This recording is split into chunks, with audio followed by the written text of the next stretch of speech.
coast and is roughly similar to the size of the Great Barrier Reef. And we have at least 6 really important protagonists who are operating within this space and are important to the whole topic of marine protected area enforcement. First, there are the fishing violators. Here it's really important for us to try to discern the difference between the significant violators and the relatively insignificant violators. So if there's technology that we can bring forward to help make that distinction, that would be really important. Second, we have the communities, and we are generally dealing with the county-level district attorneys. So we're dealing with local communities for a large part of our marine protected enforcement. And there the question is, how can we better involve the community? How can we raise the salience of these marine protected areas? And how can we involve the community potentially in crowdsourcing and shaming information about violators? Third, we have the Department of Fish and Wildlife and their whole enforcement team. We know that it's a small subset of the enforcement team who are actually dedicated to the marine environment, small but mighty.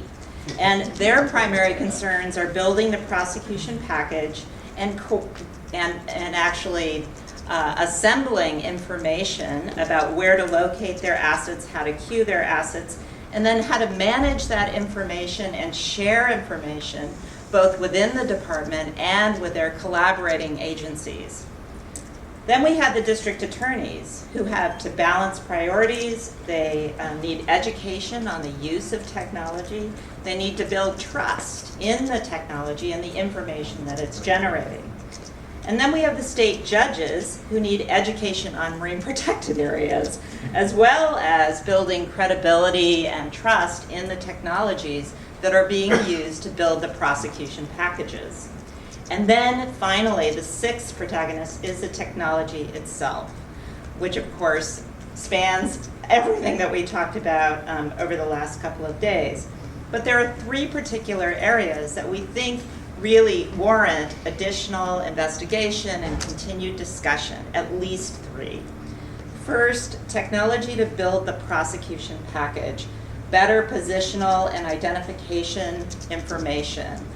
We know the VMS system that's currently being used is not adequate to the task. So we need higher frequency in the generation of information and accuracy. We also need the kind of advanced information that can provide video, photography, that can actually do the kind of surveillance that is helpful in building a prosecution package before the wardens are even boarding the boat. So that's when you're watching the guys throwing the cocaine and possibly the illegal payload of fish overboard.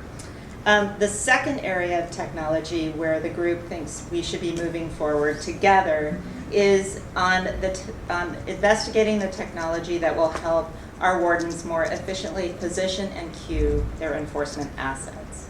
And then the third area where we know we need to work, and we think the Googlers are going to be really important here, is technology for records information and sharing. And this is records information and sharing both within the agency itself, within the Department of Fish and Wildlife, and with its partner agencies. Right now, they don't have a system to do that. Thank you.